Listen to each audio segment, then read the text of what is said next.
Bataki ba kopiwa go thusiwa ka ba kopa go thusiwa ka maano a go dira madi ka tiro ya bone go fitlhela mmaraka wa mafatshe a sele. Sethopa sa Borre sa Police 6 ke bone bo mampudi ba league ya Botswana Volleyball Federation.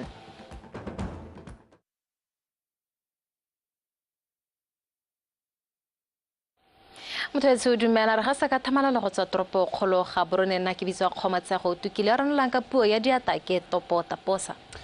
Nna ke bidio Original Richardson a re tsemolle le phata la ditlhaeletsano le ditlhamo le setse le simolotse go fetolela ditirelo tsa puso go di isa mo moranyaneng se e le tsela nngwe ya go leka go tokafatsa ditirelo le gone go bona fa puso e kgona go tsenya letseno go sena makgwere ape. Mothusatona wa lephata re Sean Ntlhaile o supile fa se tla baya lefatshe leno gaufi le mafatshe a mangwe a setseng a gatetse pele mo tirisong ya maranyane. O ne gape a tlhalosa fa go simolodisitswe lekgotlana la National Cyber Security Strategy le le tla tlhokomelang gore Batswana ba babalesegile tshwarelo fa ba dirisa maranyane. A re tlo Gabriel Mmereki. E re ka jaana lefatshe leno le le mo mosepeleng wa go fitlhelela tiriso e tseneletseng ya maranyane le gone go rotloetsa setšhaba go a dirisa.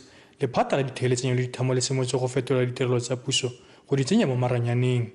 Se ile go fa setšhaba sebaka sa go bona ditirelo le thuso ka bonako ebile go babalesegile. Ditirelo tsotlhe tse puso e tshwaraganang le Batswana ka tsone, diofisi tsotlhe tsa puso simolotse mosepele wa go di rutlumolola ra di tsenya mo maranyaneng gore Motswana a mo Serowe a go Tonota a go Mabule go bo go sa tlhokege gore o emelele o tse loeto o ye ha di ofising.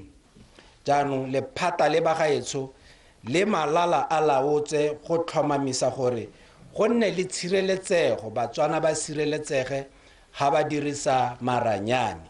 Morafe o neng o tsene phuthego eo o ne wa ntsha dikgakololo le dikeletso tse ba batlang go bona di diragala tsa di-mobile networks. Re tabe re sena non-disclosure le bona ba ba re kgarakgatsa ba sa re he se re se batang. After 2 years concept ya go eno ba inetse o bona iro ke ba bang yana go a re ba bang.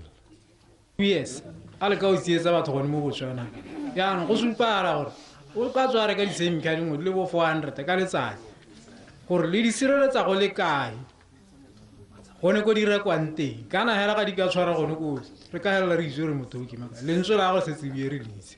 Moparlamente wa Serowe Western Rona le Pelo Kidikilwe o kopile gore go netefadiwe fa mongwe le mongwe a akarediwa mo tirisong ya maranyane go sena ope o sallang ko morago. Diriswa e pinkiana ya mosadi e nngwe le blue ya monna dilo tse be di hela ka mabaka gore gone go to yanong go ta diriswa maranyane yanong maranyane o me ga a bereke ka gore se go thata tšhaba e nna re emetseng ka kwana ga ba lekane ka itshwarelo le ka kutlwisiso le ka thuto gore ga ngwe re se ka ra lebala gore mme batho ba ga sore ba tshwana hela le ga re dira maranyane jana gore bangwe ba santse ba thoka gore re ba pepetetse gore re se ka reita re ba siile ko morago. Setšhaba se kopile go nna pelotelele mo dikganyeng tsa tiriso ya maranyane ka jaana puso e ikaelela go thabolola matshelo a sone.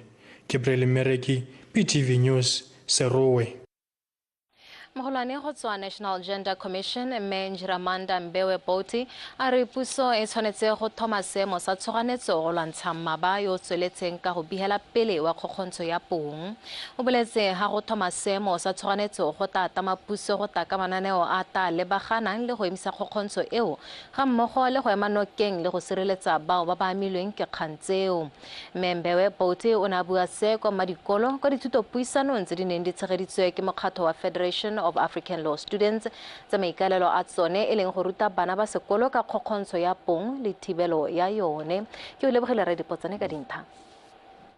Maitama a mokgatlho wa African Federation of Law Students o bopilweng ke bana ba dithuto tsa molao go tswa mo dikolong tse di kgolwane mo Botswana ke go ba ithuti se ba ka sa go gola mo dithutong tsa bone ka go tshegetsa dithuto puisano ka dikgang tse di harologanyeng tse di amang setšhaba. Mo letsatsing le mokgatlho o ne o biditse bo mantšitšhidi ba molao le baemedi go tswa kwa makalaneng a itshireletso o buisana le go taka ditharabololo tse di ka thusang go emisa go kgontsho ya bong. Ne re kopa gore go nne le di-court specialized courts. Re lemogile gore di-case tse dintsintsi di tsaya lobaka tsa GBV gape le ga lekgotla, so re kopa gone gore go nne le di-specialized court, go hiriwe other judges, go nne le tsone di-GBV court tse e leng gore di tla nna sensitive to the victim and di kgone go addressa dikgang tsa GBV faster. Motsadi mongwe le mongwe kgotsa motho mongwe le mongwe o tlamiwa ke the Children's Act gore ha bona ngwana e le gore ngwana o dirisiwa botlhaswa kgotsa ngwana a sa tlhokomelesege or any other thing that pertains to the abuse of a child. If motho yo a sa report, the Children's Act on section 43 e ira gore motho mongwe le mongwe a lebisiwe molato yo e leng gore ga a report dikgang tsa go nnana mme a di itemogetse. Bona gore tota sente ke eng se e leng gore se dira gore re be re nna le di-case tse e leng gore di dintsi tse di pertaining GBV, gender based violence. Re leke gore re bone re tswe ko moding re kgone gore re tlhotlhomise dikgang tse. Bontsi ja dibui ba kopile puso go patalatsa maina a batho ba ba dirisitseng ba bangwe bothaswa mo go tsa thakanelo dikobo. Ba supa a seo se ka hokotsa dipalo tsa go kgontsho ya bong ka batho ba ka ikgapha mo go simololeng botsalano le ba go If you are on the list there at the register, you'll be prohibited from employment. These are the legal consequences. Ha leina la gago le thagela mo maineng a batho ba ba atholetswe molato wa go dirisa batho bothaswa mo go tsa thakanelo dikobo, ga o le telle go bereka gope. Mongwe le mongwe o na le teta ya go leba maina ao kwa maokameding wa Botswana Police Service. And it's open for public inspection in terms of the Sexual Offenders Registry Act. So I think courts are not giving stricter sentences when it comes to people who commit these heinous crimes of gender-based violence. Example of a case that was presided over by the current Justice of Appeal, Leburu J, in which there was an incident where a man had attempted to kill his wife, but makgotla ditsheko ga gamaletse ba dira molato molao jaaka re sologetse. Sekai ke kgang ya rre o ne a batla go bola mosadi wa gagwe mme a helela a boleile monna wa mosadi. Go koleditswe molato a sena gore o ne a belaela ha mosadi a moloa. Circumstance to say that I felt like I was being bewitched by my wife, hence why I attempted to kill her. And in this, the court then reduced the sentence. Membe wa boati ga koletsa bana ba dikolo tse dikgolwane go itse se ba eteledipele ba dikolo ga ba go kgontshiwa a ba gwetha gape go tswela ba ithuta mo maranyane le mo dithuto puisanong di tshwana le e ka kgokgontsho ya bong. Ke o lebogela ra dipotsane Botswana Television ga borone. Mothusa tona wa molao le ka go sešwa ya magolego re Augustine Nyatanga a re puso e tlhamile dithulaganyo di roba bobedi tse ka tsone magolego a tla rutuntshiwang gore ba nne le boikarabelo pele fa ba buela mo setšhabeng. A re ka puso e ntšha e ikemiseditse go diragatsa ditshwanelo tsa batho ba bereka ka thata gore le ba ba mo dikgolegelong ba fetoge. Theri Makgweng. Puso e gatelela thata ditshwanelo tsa batho ka e dumela gore batho ba tshwanetse go tsewa ka tekatekano se se akaretsa le magolegwa ka gore e re lentswa ba le mo dikgolegelong ka ntha ya melato e ba e dirileng go dumelwa gore ba tshwanetse ba fetolwa boitsholo ka jalo go na le dithulaganyo di roba bobedi tse di thametsweng seo a dikgolegelo so se se tona se ba tshwanetseng gore ba se dire ke go aga magolego ba na le mananeo a ka go sešwa a heta borobedi ba ile gore ba na le melato ya tšhakgalo ba biditse ba ne ba lwa ha o tsena ko wa rutwa ha ile gore no la thile ngwana ha o tsena ko o rutwa ka positive parenting ha ile gore ke mathata a bujalo ha o tsena ko ba na le program ya alcohol substance abuse maikelelo le gore ba bankanye motho gore re ha boela mo setšhabeng e nne motho o na le maikarabelo. Boeteledipele jwa motse le jone bo dumela gore dikgotlatshekelo tsa mo lefatsheng leno di tshwanetse tsa okediwa ka jaana seo se ka thusa go fefosa ditsheko. Ke rile le toko kgae mo ke minister ole o bona murder case le di rape tsa bana ba banyenyana ke di khansedi very sensitive thata akanya gore a motho a se file 15 years a bola ile ngwana ga a ba tisiwa go gonna go tinya kana motho o se file ka molao ra dumala le molao ya no ngwana ke gae good moment o ta mo eteleditse he ke akanya ngwana ke pi ya go mo a go leve sent the high court di tshwanetse di gagamatsa. banni ba motse le bone ba ne ba ntsha maitemogelo a bone. Ke go pa mo dikgang se tsa tola molao e ka tswa ile o hela o ile gore o teng a di kgaogangwe ka bokete ja tsone le nako e di sekwang ka yone go dira jalo ha ile gore gongwe kgang ke kgang hela e le kaneng thupa kana e le kaneng a dira ga diwe go sena mo ile gore gongwe motho ta go tsaya dikgwedi tse 3 repetso ga setsa bata gore ke ta go seka le masupi kai ke botsa gore ha ke le motho ke tshwana jaaka le mpona le ntibile ka matho ka ha seemo se ke le mo go sone mme ano ya re ha setse a ntsa tshwere ditsa gagwe ka go bona gore ha na boitiro o hedile mata go ta batho hela ba ba nang le maroka ba tswa ko ba tswang teng ba mo amoga gone botshelo jame ke le motho yo ke ntseng jalo ke tshela ka botshelo jo bo ntseng jalo mo lehatsheng la Botswana. Mothusatona o tla tsamaya mo dikgaolong tsa lefatshe leno ka maikaelelo a go ruta setšhaba ka ditirelo tsa lephata la gagwe gore se nne le dikitso tse di tetseng ka tse di amanang le tsa molao. Terry Makgoeng, BTV News, Matshumo.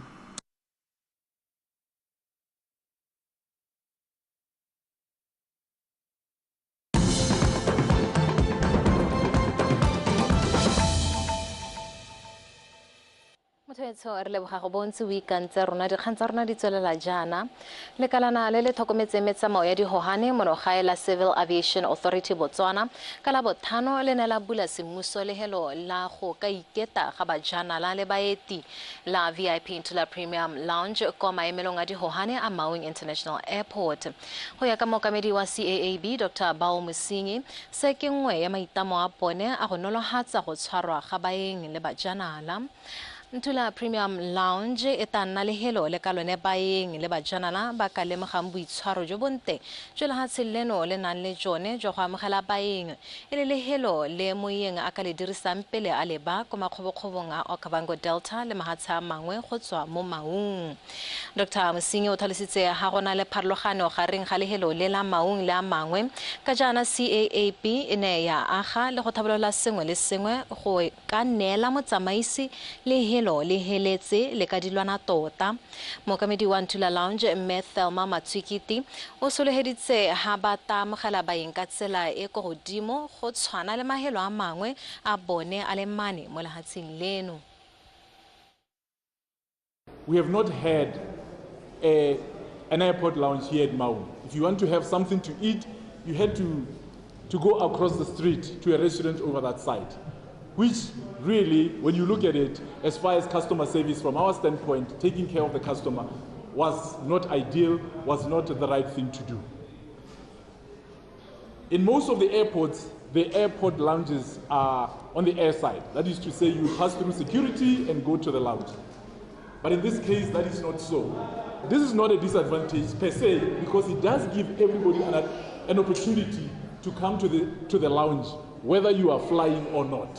From our beginnings at SETSWANA Airport to our latest launch here in Maun, Ntula Airport Lounges has always been about offering warmth, comfort, hospitality at the gateway of your journey.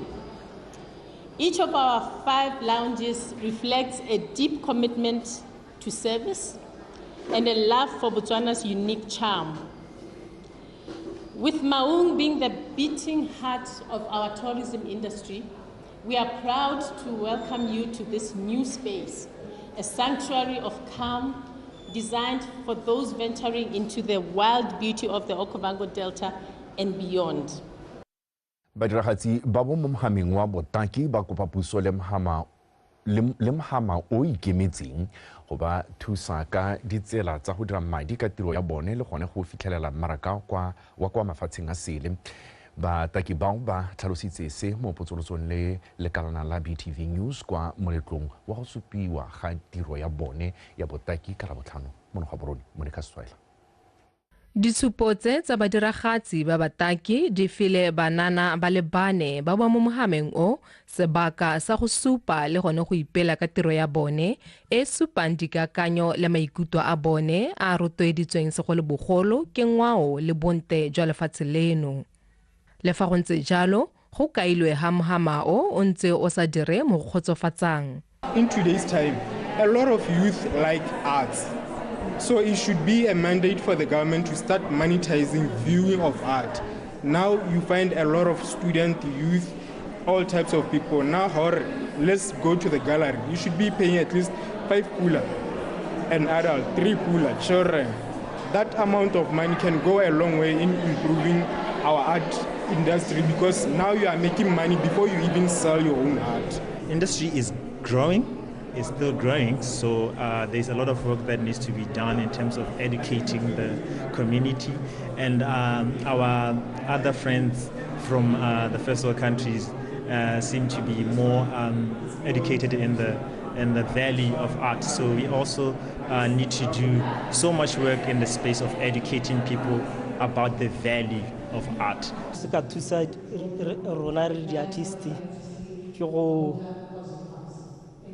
Create that bridge connected to the outside market, because looking at art we don't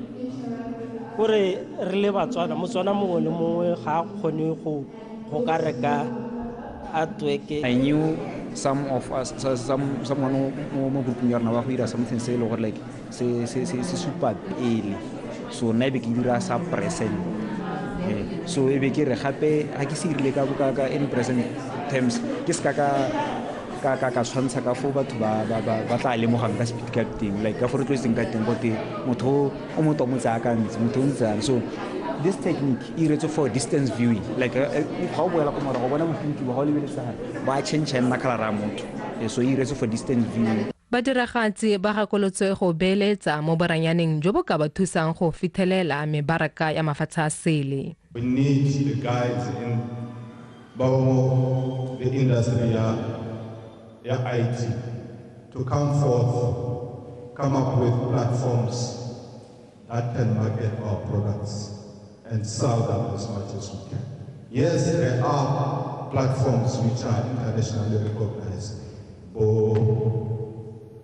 Amazon and so forth, but we want our own platforms. Mohama botaki o supile faele mengwe ya e nang le mata le bokgoni jwa go tsosolosa mewa ya ba le bantsi ba ba imetsweng ke dikgwetho ka go farologana tse di itemogelwang lefatshe ka bophara.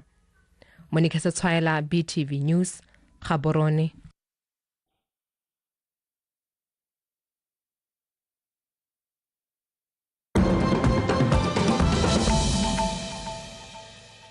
Mothetson territory meletsa mahatsha sele tautona wa lehatshe la America o ta ba hithelela malatsi a le lekgolo e le tautona wa lehatshe leo a ipelela ka tego ya gagwe ya go nonotsa itsholelo ya lehatshe leo go ntsha batswakwa ba ba senang diteseletso tsa go nako le go bereka ko lehatsheng leo ga mmogo le diphetogo mo ditirisanong tsa America le mahatsha a sele gareng ga tse dingwe. Baganetsi ba puso ya ga tautona Trump ba re Trump o gata ka ditshwanelo tsa batho ba America le batho ba mahatshe a mangwe e bile o na le setsi mo serodumong sa lehatshe la America se le ntseng le na le sone mo lehatsheng ka bophara. Ha e sa le tautona Trump a tsena mo setilong sa lehatshe leo o na emisa go thusa dikolo dingwe ka ntata ya maitsholo a pone a sa letelelweng ko lehatsheng leo go nna kgathanong le ditshwanelo tsa bong gareng ga tse dingwe. Mothetso re nama re me gone ho re tselela jana le tsa metshameko me Edwin Mashakgomo o emisente go dinela.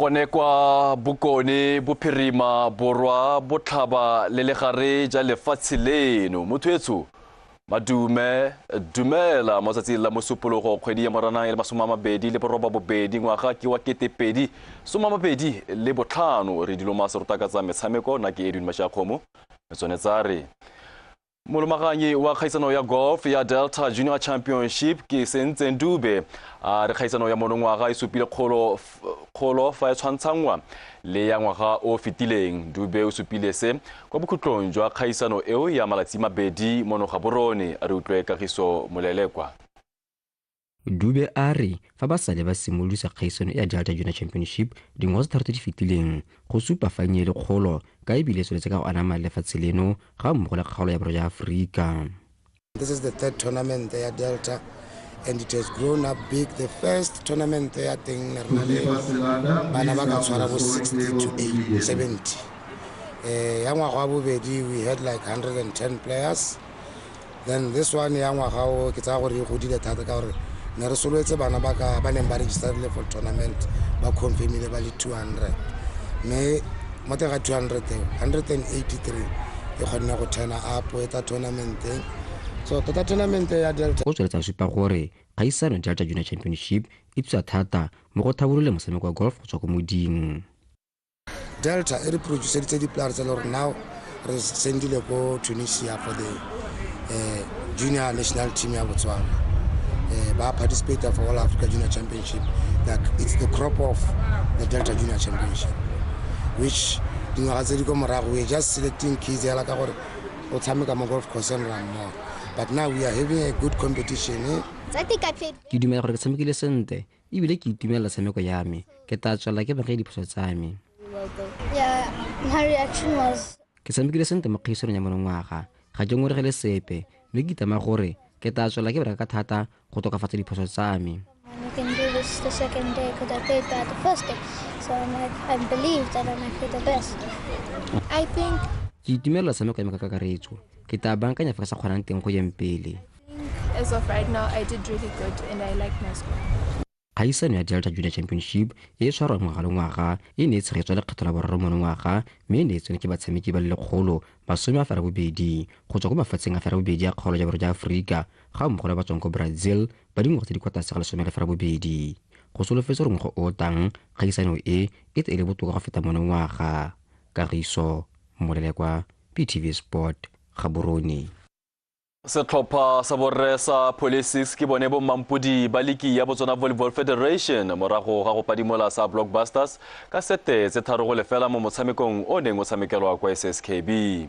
Phenyo ya motshameko o e ne ra ya gore ga gona setlhopha se sengwe se se ka fetang ka dintlha tota se se ka ba fetang ka dintlha lentswa liki eo ise fele a rutlwe Phosha Ulope Mlilo. Setlhopha sa Police se molotse motshameko bontle ba fenya sete ya ntlha ka dintlha di le 25 go tse 12 tsa Blockbusters ba tswelela le tshameko e ntle mo seteng ya bobedi le ya boraro sotlhe ba di gapa ka dintlha di le 25 go tse 15 go fenya bosimega jwa ligi. Season e tsamaile ka hana re bata ka teng. We wanted to hetse re unbeaten but we are still having 2 more games. We wish re hetse re ntja tota go wina ha rona ya go first round re unbeaten no go supela ra ka so it le re hetsa re unbeaten first round we are okay now it's one game at a time gore re bona re season ta hela but for now so far so good. Squad sa rona ha re bantsi ya ka no we are only 12 then ba bangwe okay recently 2 ke bana ba sekolo ba le commitment ta school so tota re team e tshamekileng le baka le le le mmogo so phirisa rona ya the mental strength go re na le tumelo ya gore go re la team ka re leader mirto match o sentse re helle re win as are te match re ta go wina 3-0 something re ta go wata go wina match regardless of gore di se di hela dintsia sa rena bele go wina match he. Impression is we've done quite well, to be honest, for a team that is starting. Setlhopha se se sesha e bile ke ngwaga wa rona wa ntlha go tshameka mo liking ke itumeletse ka fa ba tshamekileng ka teng re tshamekile tikologo ya ntlha botoka ke gore fela ga re kgone go ikatisa re le mmogo ka mabaka a farologaneng. Most of our players don't stay together, hence we don't train together, so we hella go ira gore on most games go kopana ga rona ha go no tsengwe go a lomagana ha go lomagane e le mabaka ona a gore ga re kgone go traina re le mmogo. Mo metshamekong ya bomme e tshamekileng ka matlhatso, BDF6 ba fentse metshameko ya bone kgatlhanong le ditlhopha tsa kutlwano le Kalavango ka disete tse 3-0. Mafolofolo le bone fela jalo ba fenya ditlhopha tsa Kalavango le Dynamites ka disete tse 3-0. Kutlwano bone ba tloga ba iphimola keledi ka tathagelo ya maphakela ka go padimola ya Rose ka sete tse 3-0. Liki eo e solofetse go wela mo kgweding e tlang. Phoshaolope Mlilo, BTV Sport, Gaborone. Mo motshamekong wa cricket o neng o tshamekelwa kwa BCA Oval ka Sontaga, setlhopha sa bomme sa Botswana se kwadisitse phenyo ya sone ya boraro mo kgaisanong ya mafatshe ya Kalahari T20 morago ga go fenya sa Mozambique ka metabogo e le 50 le bofera bobedi. A re utlwe Kgomotso Sefako ka sefako sa dintlha. Morago go latlhegelwa ke motshameko wa phakela kgatlhanong le Sierra Leone, setlhopha sa Botswana se ne sa boa se itumile monomata se go ka itatswa leina. Mo letlhakore le lengwe, bomme ba Mozambique le bone bo batile ka mathagathaka ba sena go fenya kgatlhanong le Eswatini. Setlhopha sa mono se simolotse go beta mme se netefatsa fa se simolola motshameko bonte se kwadisa diranta le 56 mo overeng tsa ntlha tse ferang bobedi. Setlhopha seo sa tswelela ka tshameko e nte jaaka batshameki ba tshwana le Lora Mophakedi ga mmogo le Tuelo Shadrack bana ba tsabakela ba kwadisa diranta di le mmalwa go direla inning ya ntlha ka ketapele ya diranta di le 126. Inning ya bobedi e wela setlhopha sa Mozambique go ka alola ketapele eo. Fela setlhopha sa ga Stanley Timoni sa bo se itsepetse jaaka Mozambique bana ba kgona go kwadisa diranta le 29 fela mo overeng tsa ntlha tse ferang bongwe. Go go le thata mo setlhopheng seo jaaka se ne sa kgona go kwadisa diranta le 62 hela seo se fa Botswana phenyo ya diranta le 58. This afternoon when we played very well, we won the toss and batted first and scored 129 runs for 4, right? Re tshamekile bonte go simolola kwa ntheng fa re beta re bo re kwadisa dintlha fela di le dintsi re emetse motshameko a bofelo ka la bobedi. Maduo a re thusa ka gore a re ba mo maemong a mante go ka kwa makgaolakganyeng. Re solofela gore re ta fenya makgaolakgang re ipone diphotso mo motshamekong o re latlhegetsweng. Finals on Wednesday. This one I think it has made us to get through into the finals and we do hope we're going to win the finals. We were just disappointed with the morning one, whereby we didn't bet well against Sierra Leone. It was our match, but we donated it, but that's part of the game. We're looking forward to play them on Tuesday, and we have to pull our socks and make sure we show them that we're at home and win. It's a must-win game to us. O jogo foi muito bom, não esperava nem le ntse re latlhegetswe mo motshamekong o re tshamekile sente fa ke lebile ka fa re tshamekileng ka teng mo letsatsing la ntlha go supa gore re baakantse dilo dingwe. Today we play we don't play T20, but today we play T20, so we are happy for this. Morago ga motshameko o Lora Mophakedi o ne a gapa tota motshameki o gaiseng wa motshameko. Mo motshameko o mongwe lefatshe la Sierra Leone le fentse la Eswatini ka diranta di le 150. Kgomotso Sefako, BTV Sport, Gaborone.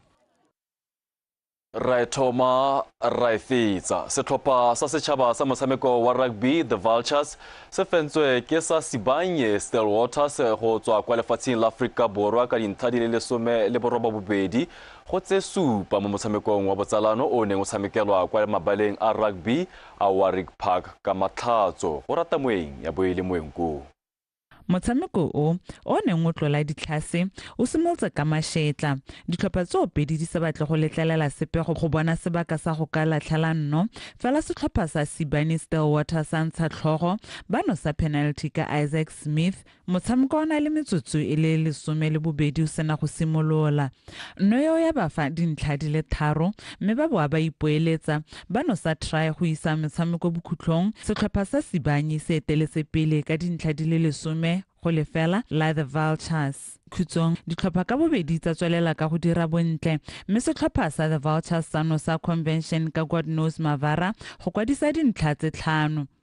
The Vultures ba ipoeletsa gape motsotso ise gope bano sa try ya bobedi ka Brandon Vensel seo se isa dintlha tsa bone kwa go bosupa fela ga go sa lekana motshameko ya bokhutlong setlhopha sa Sibanye Stillwater e le bone ba fenye ka dintlha di le 12 go tse di supa tsa setlhopha sa the Vultures. bakatisi bo babedi ba supile fa ba itumeletse motshameko ebile ba ithutile go le gontsi mo go one. I thought we played very well.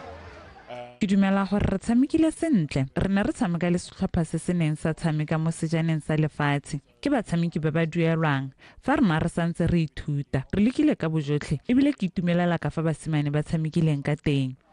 And yeah, I'm very impressed. I'm very proud of the boys. I think technically we were fine. I think we need to work on our line out a little bit more. Also, you know, just our ball handling needs to be a bit better. It's just the team hasn't been together for very long. We've only just had a week's training.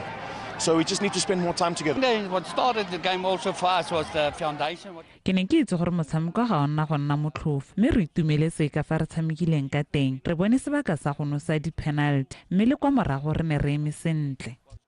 And then from there, the backline could have done they play. But also must say the force and the defense at the backs, because we were in trouble a lot of times.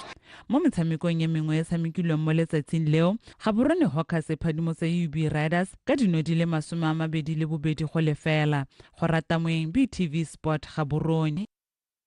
Mothetso a re sa ela tswebobe tsa nako ya bosupa re di be khutlo go nefa tse leboge jalo morwa topota posa yoneng a ranola jalo ka puo ye diatla tse mashakgomo tse tswa thobeng tse le phepa mamphaka wa bomonare kgodimo e le role ba re sa palo toutou wa tlhoka boroko wa nna le yone wa nna wa botlhokwa ka borialo matla kgomo ko dumela wetse mhata sediba tlholantso bereka ka bonatla bonokopila le botswerere modimo tšo.